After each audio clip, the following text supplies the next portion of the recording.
Hello दोस्तों। आज हम बात करेंगे मोटिवेशनल स्पीकर संदीप महेश्वरी के बारे में। दोस्तों, संदीप महेश्वरी बचपन से ही बहुत शरारती थे और उनकी ये शिकायत उनके घर आती रहती थी। और वो इसके साथ साथ पढ़ाई में अच्छे थे, तो इसलिए उनके पेरेंट्स उनकी शरारत पे ध्यान भी नहीं देते थे, इग्नोर कर देते थे। दोस्तों, जब संदीप महेश्वरी अपनी 10th क्लास में आए तो उनके पिताजी का बिजनेस बंद हो गया।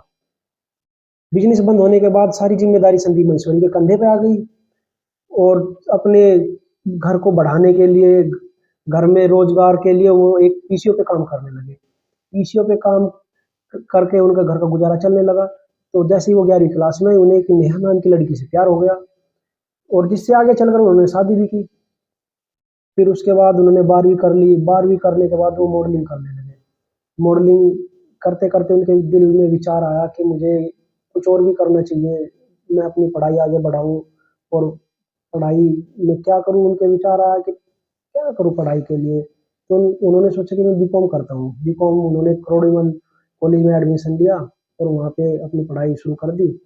और 2 साल उन्होंने पढ़ाई की, उसके बाद अपनी पढ़ाई भी छोड़ दी। बीकॉम उन्होंने बीच में छोड़ दिया। फिर वो अपनी मॉडलिंग उनकी चली रही थी, उसके साथ साथ वो फोटोग्राफी का काम शुरू कर देते हैं।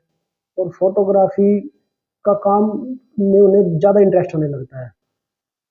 वो अपने मॉडलिंग के काम को बंद कर देते हैं, सिर्फ वो फोटोग्राफी करते हैं। उन्हें लगता है कि मॉडलिंग में कोई भविष्य भी नहीं है और जो भी कुछ है फोटोग्राफी में कैरियर बन सकता है, मॉडलिंग अच्छा नहीं है। उनके दिमाग में विचार आया तो उन्होंने फोटोग्राफी करनी शुरू कर दी।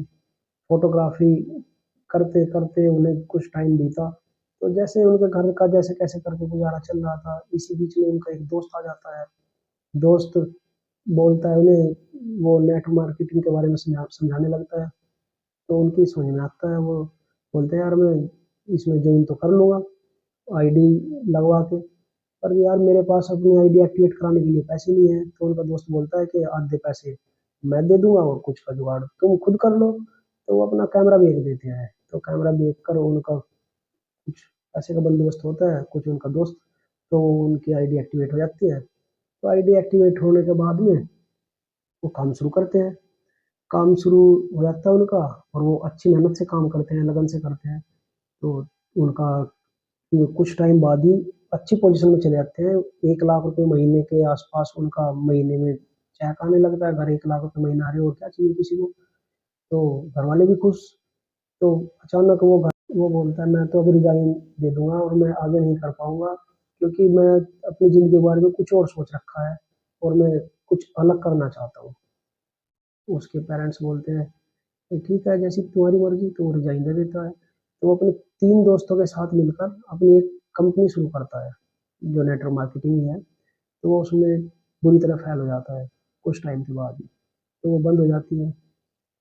फिर वो बहुत दुखी होता है, परेशान हो जाता है। वो सोचता है, यार जो भी शुरू किया वो सब बेकार। वो पीछे भी नहीं जा सकता जहाँ उसने ज्वाइन किया था, जो कंपनी में, क्योंकि वहाँ से वो रिजाइन दे के आ गया था। अब नए लेवल से शुरू करना होगा, जितनी मेहनत की थी वो सब बेकार।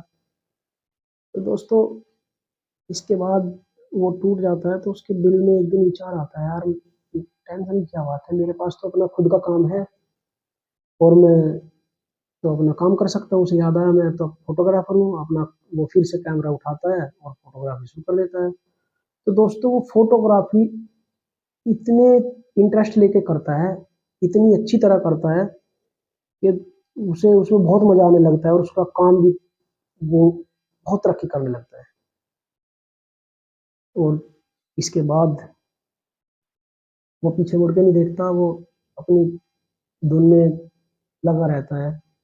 फिर अचानक उसके दिल में आता है कि अब मुझे वर्ल्ड रिकॉर्ड के लिए काम करना है, मुझे वर्ल्ड रिकॉर्ड बनाना है। तो दोस्तों, संदीप महेश्वरी 10 घंटे 45 मिनट में अब 122 मॉडल्स के 10,000 फोटो खींचते हैं, जो एक वर्ल्ड रिकॉर्ड बन जाता है, जो लिम्का बुक वर्ल्ड रिकॉर्ड में भी दर्ज किया जाता है। और इसके बाद तो उनकी तरक्की शुरू हो गई। तो उन्होंने फिर अपनी एक साइट बनाई। साइट का नाम है इमेज बाजार डॉट कॉम के नाम से उन्होंने साइट बनाई। और इस साइट में थोड़ी सी कुछ टाइम तक प्रॉब्लम आई और थोड़ा सा उन्हें दिक्कत हुई। जो वो सोच रहे थे इस तरह नहीं चली। और कुछ टाइम के बाद उन्होंने उसमें थोड़ी सी चेंजिंग की।